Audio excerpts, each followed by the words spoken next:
오늘은 율법주의에 관한 35가지 질문이라는 시리즈 말씀을 시작하는 첫 번째 시간입니다. 그래서 학대받는 자들에게 문제가 있는데 그 진정한 문제는 무엇일까?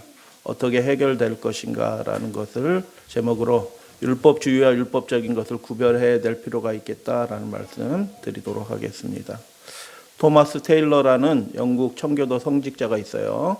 칼빈주의자이고 신학박사이고 런던에 있는 세인트 메리 엘더먼버리 교회 목사로 봉사했던 영향력 있었던 신학자이자 목사였던 이분, 1576년에 태어났으니까 종교개혁 시대 이후에 영국 청교도가 형성될 즈음에 사역을 하던 목사였습니다. 그 당시 시대에 어떤 시대였냐?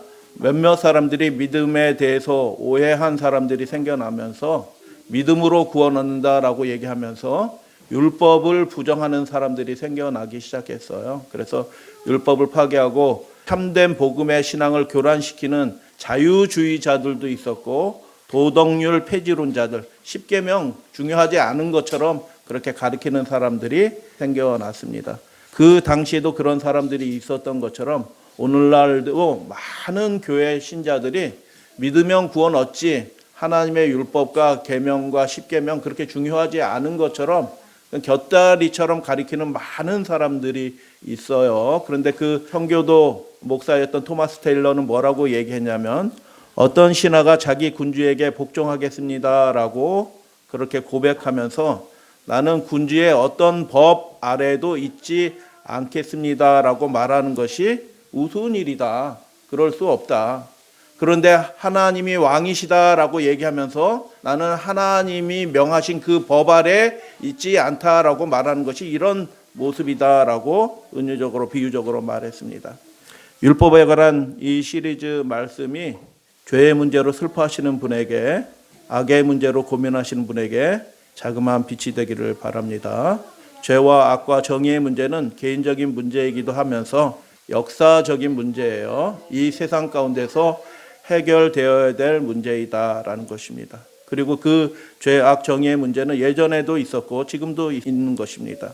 그래서 솔로몬 시대 그 당시에도 죄, 악, 정의의 문제가 있었는데 이 세상의 참혹한 상황과 왜 이 세상이 참혹한지 그 이유를 솔로몬 왕, 지혜의 왕은 전도서 4장 1절에 이렇게 말씀했습니다. 내가 다시 해 아래서 행하는 모든 학대를 살펴보았도다. 보라, 학대받는 자들의 눈물이로다. 그들에게는 위로자가 없도다. 그들을 학대하는 자들의 손에는 권세가 있으나 그들에게는 위로자가 없도다. 라고 그렇게 말씀합니다. 이 세상이 슬픈 세상이 되는 이유는 단지 죄나 학대나 부정이 때문에 그런 것이 아니라 이 세상이 고통스러운 세상이 된 것은 그 학대의 문제가, 죄의 문제, 정의의 문제가 해결되지 않고 있을 뿐더러 상처난 사람들을 위로할 위로자가 없기 때문이다라고 말합니다. 그래서 이 세상에 위로자가 필요한데 위로가 없는 가장 큰 이유 중에 하나는 법이 공정하게 집행되지 않고 있기 때문입니다. 법이 공정하게 집행이 되면 많은 사람들이 위로를 얻게 될 것이에요. 게다가 어떤 경우에는 법의 적용에 예외가 되는 사람들이 있어 보입니다.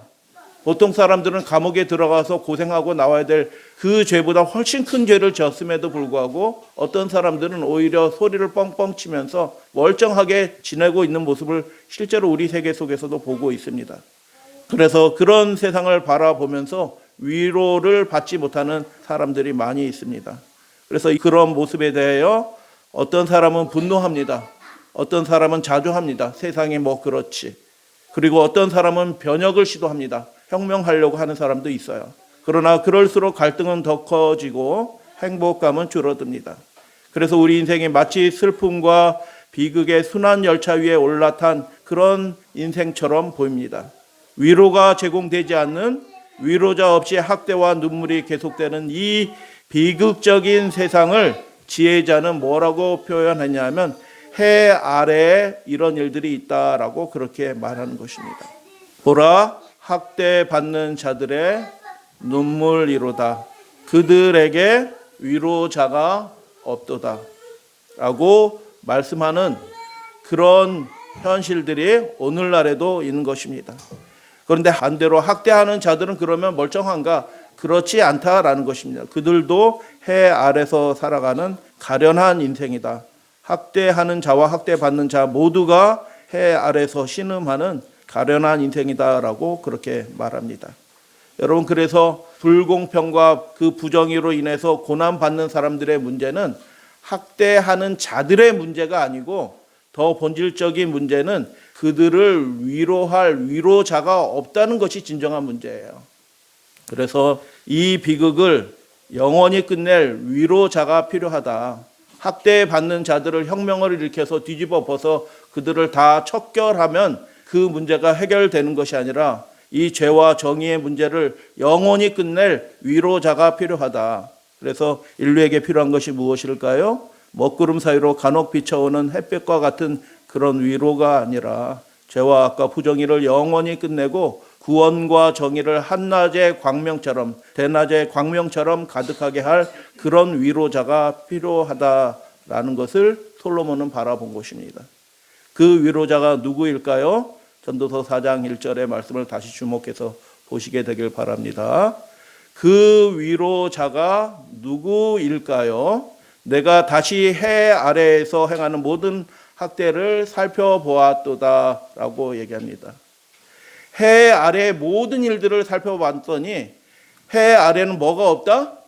위로자가 없습니다. 여러분, 해 아래 그 어떤 사람도, 그 어떤 위대한 인생도 그 죄와 악의 문제, 부정의 문제를 해결할 그 위로자가 없다는 것입니다. 해 아래에서는. 그렇기 때문에 여러분, 어떤 사람을 좋아하고 지지할 수는 있어도 그 사람이 위로자가 전혀 아니다라는 지혜로운 왕의 선언이다라는 것을 여러분 이 말씀을 통해서 보게 됩니다. 해 아래 그런 사람은 없는 것입니다. 해 아래. 그렇기 때문에 그 위로자는 해 아래에서 난 사람이 아니라 해 위에서 해 아래로 내려오신 그 어떤 존재가 참된 위로자가 될 것이라는 암시의 말씀이에요. 비가 하늘에서 내려와 마른 땅을 적시듯이 하늘에서 내려온 그 존재만이 죄와 악과 부정의를 영원히 끝내고 학대받는 자들과 학대하는 자들 모두에게 위로자와 구원자가 되실 것이라는 암시의 말씀이에요. 믿으시면 아멘.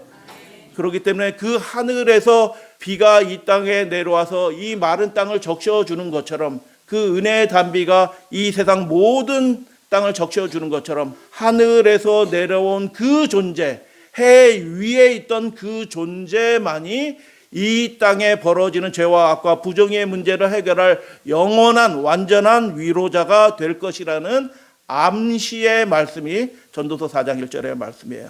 여러분, 하늘에서 내려온 그 위로자는, 해 위에서 내려온 그 위로자는 누구입니까? 그분은 이 땅에 내려오신 하나님, 인간이 되신 하나님 예수 그리스도이라는 것입니다. 그래서 요셉은 천사로부터 예수님의 탄생이 이러할 것이다 라는 것을 소식을 전해봤는데, 예수님의 육신적인 부모 요셉이에요. 전해봤는데 위로자가 없는 세상이에요. 여러분, 이 세상에는 위로자가 없어요. 위로자가. 마음을 편안하게 해줄 그 인생은 아무도 없다라는 것입니다. 근데 그 해 위에 존재이신 하나님이신 분이 이 해 아래로 내려오신 사건이 하나님의 아들 예수 그리스도의 성육신이다라고 성경은 말하는 것입니다. 그래서 그 진정한 의미의 위로자가 이 땅에 오시는 거 좋은 소식이에요. 정말 좋은 소식인 것이죠. 그래서 그 좋은 소식을 전하기 위해서 천사가 보냄을 받는데, 그 하늘에서 땅으로 내려오신 그 위로자에 관하여 천사는 뭐라고 이야기하냐면, 마태복음 1장이에요. 이 일을 생각할 때 주의 사자가 현몽하여 이르되, 다윗의 자손 요셉아. 다윗은 뭐 하던 사람이에요? 아주 용기 있는 목자였어요. 양을 잡아가면 그때나 사자를 쫓아가서 그 입을 벌려가지고 그 입에서 양을 건져낸 아주 용기 있는 목자였어요. 그래서 다윗의 자손 요셉아, 내 아내 마리아 데려오기를 무서워 말라. 잉태된 자는 성령으로 된 것이라 아들을 낳을 것이다. 근데 그 이름을 무엇이라 하라? 예수라 하라. 이는 그가 자기 백성을 그들의 죄에서 구원할 자이심이라 하는 말씀을 가지고 요셉에게 현몽하여 말합니다. 이름을 아버지가 짓고 마을 사람들, 형제, 친척들이 다 모여가지고 이름을 뭐라 할까 해서 논의해서 지은 게 아니고 이분의 이름은 하늘에서 이 땅으로 내려오신 참 위로자이신 그분의 이름은 하나님이 직접 지어주신 것입니다. 그분의 이름이 그분이 우리를 위해서 하실 그 사명을 나타내요. 그래서 예수라는 이름이 무슨 뜻이에요? 죄에서 구원할 자, 구원자라는 의미예요. 예수. 그래서 이게 히브리어로는 아람어로도 그렇게 돼 있어요. 히브리어로는 운율이 있어요. 예수라는 말은 예슈아라는 말이고요. 구원자라는 말은 야시아라는 말이에요. 예슈아, 야시아. 뭐예요? 같이 이응이 들어가 있고요. 시읒도 같이 시읒 발음이 들어있어요. 예슈아, 야시아. 그래서 이게 그들의 말로 읽으면은, 헬러 말로 읽으면 이게 운율이 깨져 있는데 그들의 말로 읽으면 어떻게 되냐 하면 이렇게 돼요. 그 이름이 예슈아라고 불릴 그가 자기 백성을 그들의 죄에서 야샤할 것이다 라고 이야기하는 것입니다. 예슈아, 야샤. 예슈아이신 그분이 너희를 죄에서 야샤할 것이다 라고 그렇게 말씀하는 거예요. 그래서 이 말이 무슨 뜻이냐면 예수님 그분이 너희의 구원자가 될 것이다 라는 그런 말씀이에요. 다른 그 어떤 존재도 우리 인생에 위로할 존재가 아니고 예수님 그분, 하늘에서 이 땅으로 내려오신 그분만이 우리 인생의 구원자가 되어주시고 위로자가 될 것을 말씀하신 것입니다. 믿으시게 되길 바랍니다. 여러분, 우리 현대를 살아가는 우리에게도 역시 우리에게 위로자는 누구이셔요? 예수님밖에 없는 것입니다. 예수님밖에. 하나님이신 그분만이 우리의 구원자이시다라는 것을 고백하는 저와 여러분들 되기를 소원합니다. 그런데 이 마태복음 1장의 말씀은 굉장히 곤란한 말씀이에요. 이거 아멘하고 받아들일 사람이 아무도 없어요.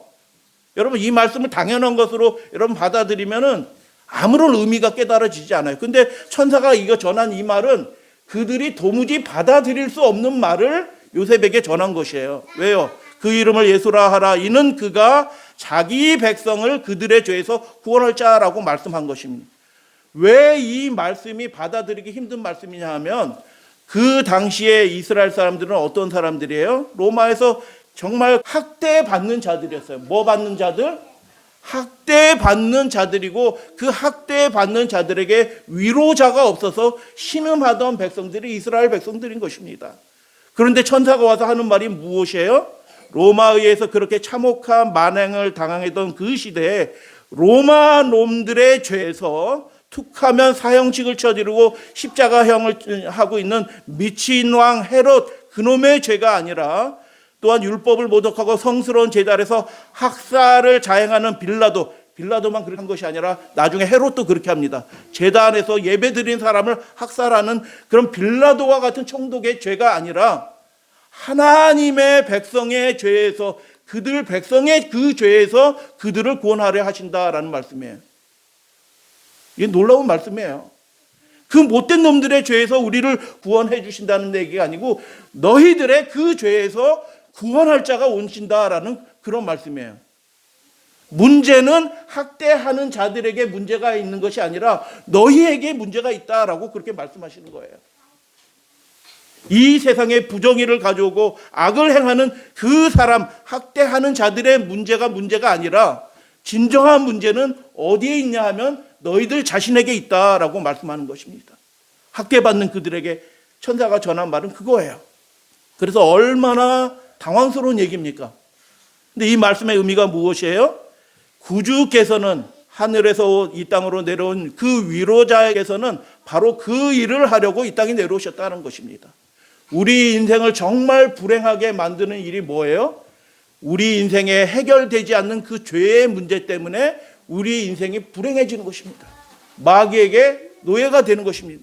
이리저리 끌려다니는 것이에요. 무엇 때문에? 우리 인생에 해결되지 않는 죄 때문에 마귀가 그렇게 하는 것입니다. 모든 가정에 일어나는 비극적인 일들은 믿음의 고난 빼고예요. 믿음의 고난 빼고 비극적인 일들은 그 죄의 문제가 해결되지 않았기 때문에 그 인생에게 닥쳐오는 그런 비극들이에요. 그래서 이 말씀이 의미하는 바는 무슨 뜻이냐면 그 하나님의 백성들의 죄의 문제가 먼저 해결된 후에야 비로소 다른 백성들의 문제도 해결될 것이다라는 그런 말씀이에요. 여러분, 이 시대에 악이 편만하고 법이 막 무시당하고 있잖아요. 이 세상이 정말 슬픈 세상, 위로자가 없는 세상이 된 이유가 뭐예요? 그 법이 무시당하는 그런 시대가 된 것입니다. 그런데 문제는 무엇이냐 하면 그 학대받는 자, 부정의를 하고 법을 무시하는 그 사람들에게 문제가 있는 것이 아니라 우리 자신에게 문제가 있다라는 것입니다. 그리고 이 일이 우리에게도 예수 그리스도의 재림이 가까운 지금 이 순간에도 마찬가지라는 말씀을 드려요.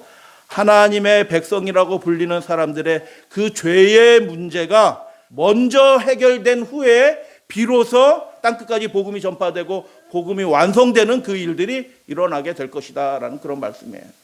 그래서 그 이름을 예수라 하라. 이는 그가 자기 백성을, 그의 친 백성을 그들의 죄에서 구원할 자이심이라 라고 말씀하셨는데, 그 자기 백성의 그 죄에서 그들이 먼저 구원함을 받고 그들이 하나님의 나라, 위대한 하나님의 나라를 성취하게 될 것이라는 약속의 말씀이죠.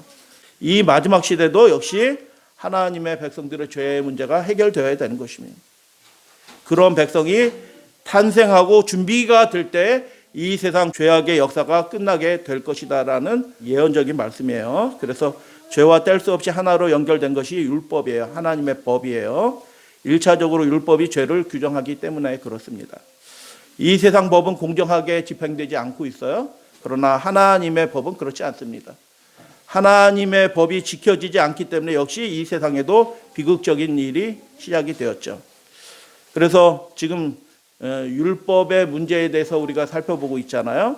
믿음에 관한 문제에 관해서 다루고 있는 상황인데요. 많은 분들이 예수 그리스도께서 하시는 일을 죄를 용서하시는 분이다라고만 그렇게 이해를 해요. 예수님이 결과적으로 죄를 용서하시는 분이시지만 이 마태복음의 1장의 말씀이 의미하는 바가 무엇이에요?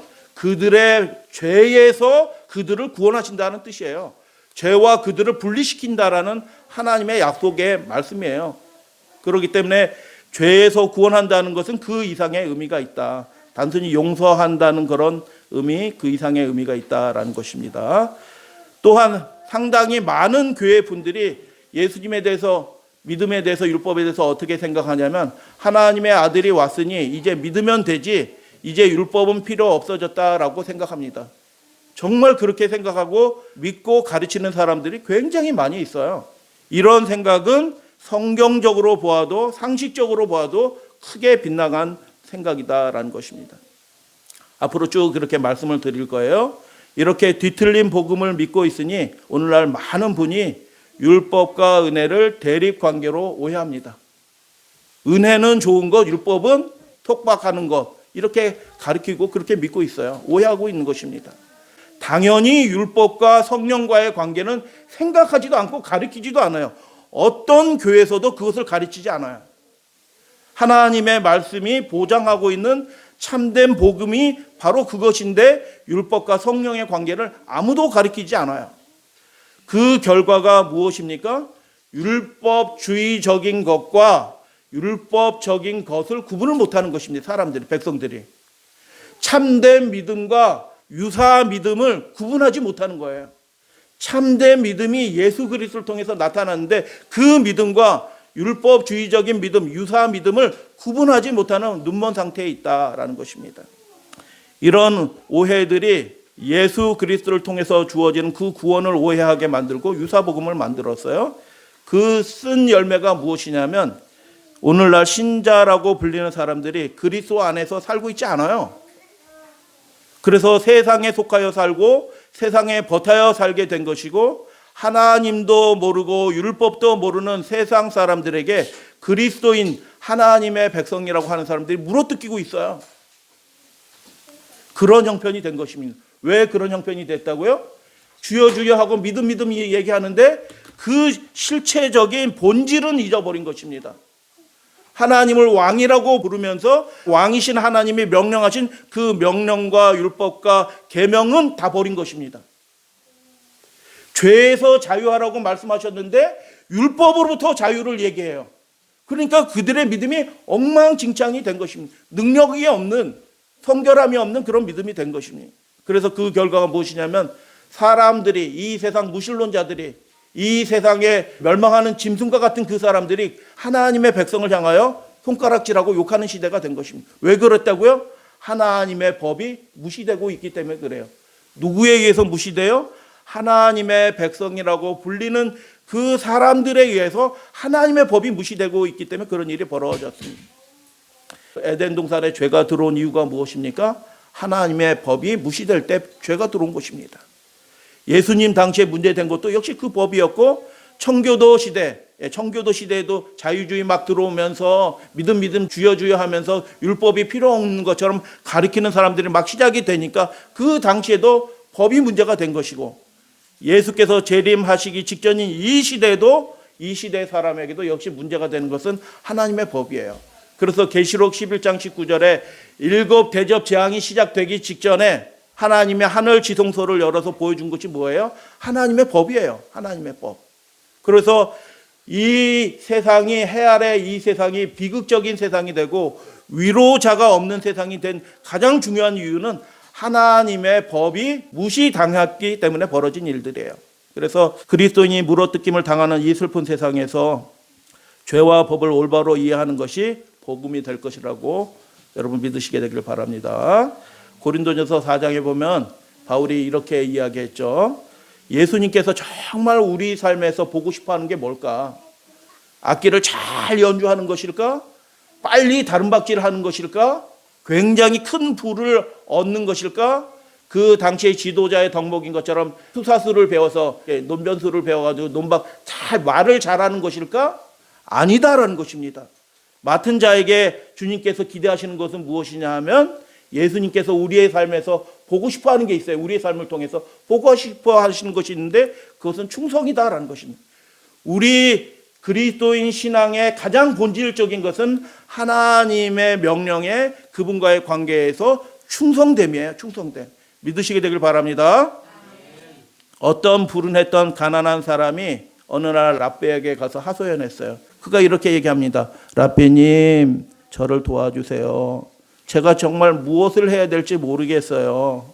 저는 손을 대는 일마다 실패해요. 제가 우산을 팔면 어떻게 되는 줄 아세요? 제가 우산을 팔면 비가 안 와요. 제가 수의를 팔면 사람이 한 명도 안 죽더라고요. 그래서 이렇게 하소연하니까 랍비가 이렇게 대답했어요. 아들아, 그러면 내 말대로 빵장수가 되는 것이 어떨까? 내가 빵장수가 되면 적어도 니네 집은 먹고는 살 수 있겠지 않겠니? 라고 그렇게 얘기한 것입니다. 그래서 불운했던 그 사람이 대답합니다. 참 좋은 말씀이네요. 그런데 저에게 밀가루를 살 돈이 없다면 어떻게 됩니까? 이게 무슨 뜻이에요? 야, 이거 뭐. 그래서 랍비가 대답했습니다. 그렇다면 너는 빵장수가 아니지. 그 밀가루 살 돈을 아끼고 그것조차도 준비가 되어 있지 않으면 빵장수가 아니지. 여러분, 예수님께서 우리에게 보고 싶어하는 그 본질적인 게 뭘까요? 그게 충성이라는 것입니다. 충성. 하나님의 명령에 신실한 것이 하나님이신 그분이 우리의 생애의 본질을 통해서 드러나는 게 바로 그거예요. 그래서 하나님의 계명을 지키는 것이 예수 믿음이다라고 계시록은 그렇게 얘기했잖아요. 이번 시리즈 말씀을 통해서 율법 폐기론, 율법 무용론 또는 율법을 몽학 선생이라고 가리키는 교회들도 있어요. 예수님을 가리키는데 역할에 제한시키는 거예요. 여러분 성경 전체를 읽어보세요. 신약 성경 전체를 읽어보시면 그렇지 않아요. 일부의 예로서 바울이 이렇게 얘기했지만 그게 전부가 아니라고요. 그래서 참된 복음에서 벗어난, 그래서 성도들의 생애가 타락하고 세상 사람들에게 욕먹고 있는데 왜 그렇게 된지도 모르고 그렇게 살아가고 있는 형편이 오늘날 교회의 형편이다. 참된 믿음을 회복하자라는 말씀이에요. 죄와 율법에 관한 이 짧은 말씀이 그리스도를 주로 섬기지만 개인과 가정과 사회에서 벌어지는 죄와 그 악의 일로 상처를 입고 위로가 필요한 슬퍼하시는 분들에게 자그마한 빛과 위로가 되기를 바랍니다. 앞으로 이렇게 7가지 단락을 가지고 말씀을 드릴 거예요.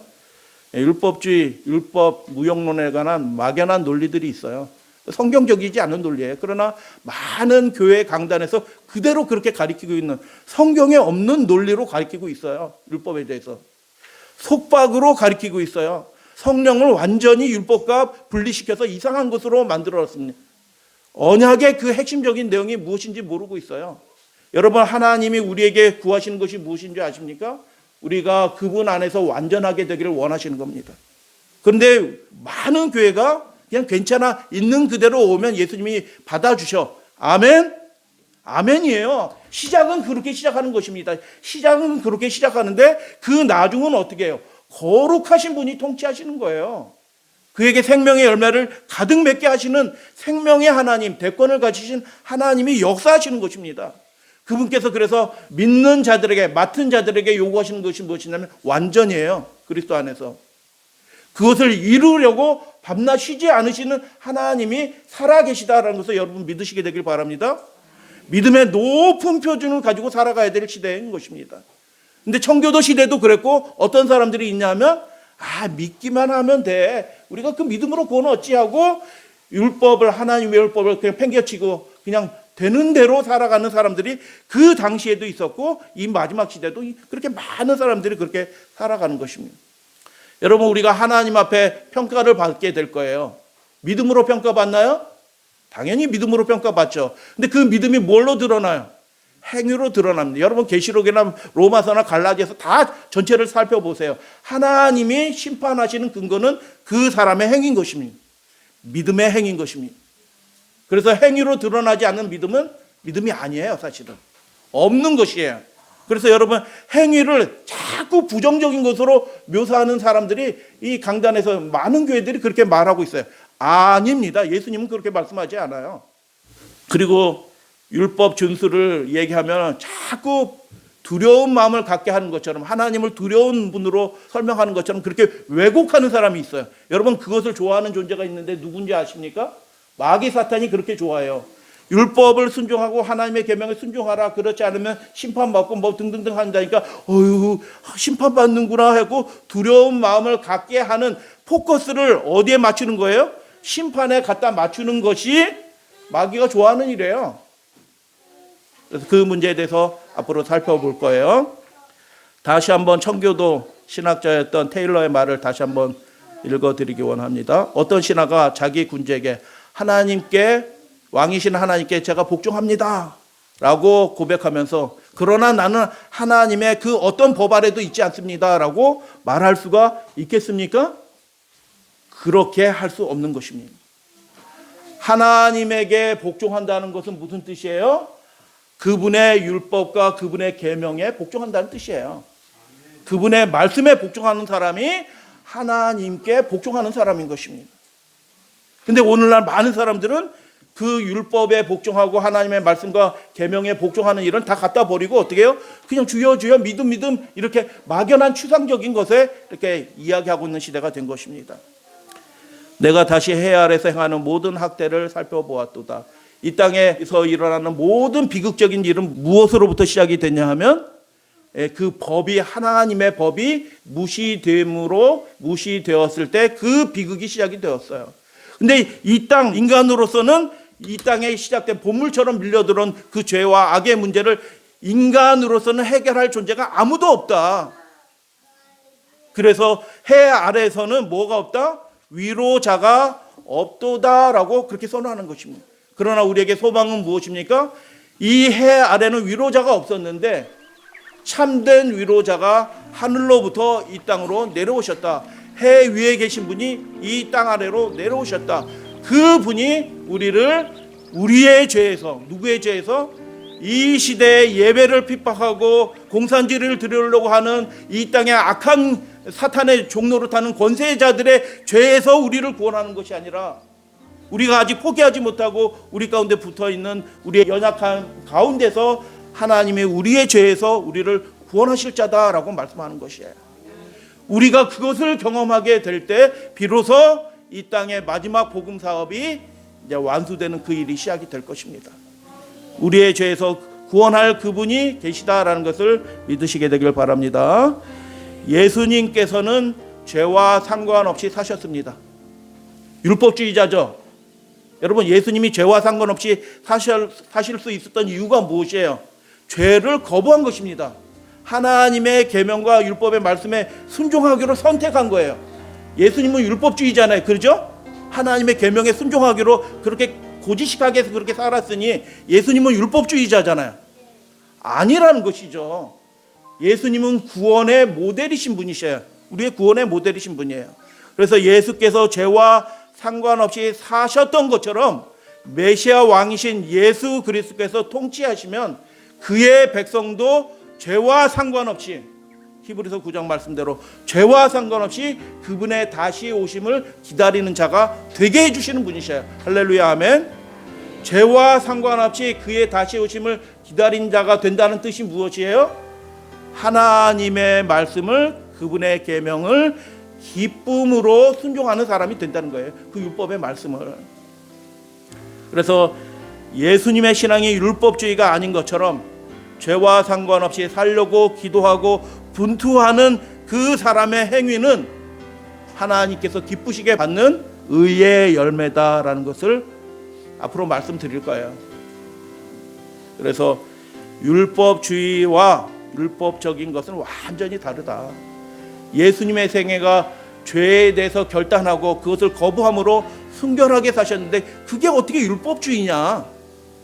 하나님의 말씀에 경건하게 살려고 하는 그 율법적인 것은 하나님께 마땅히 올려드려야 될 순종의 열매다. 율법적인 것은 생명이다. 그러나 율법주의적인 것은 망하게 하는 거죠, 물론. 그런데 그 반대의 것도 망하게 하는 것이다. 그래서 여러분, 우리에게 참된 위로자가 되어주시고 우리를 불행하게 하는 그 죄에서 구원하실 자이신 예수 그리스도를 바라보시면서 살아가는 저와 여러분들 되시기를 주님의 이름으로 축복합니다.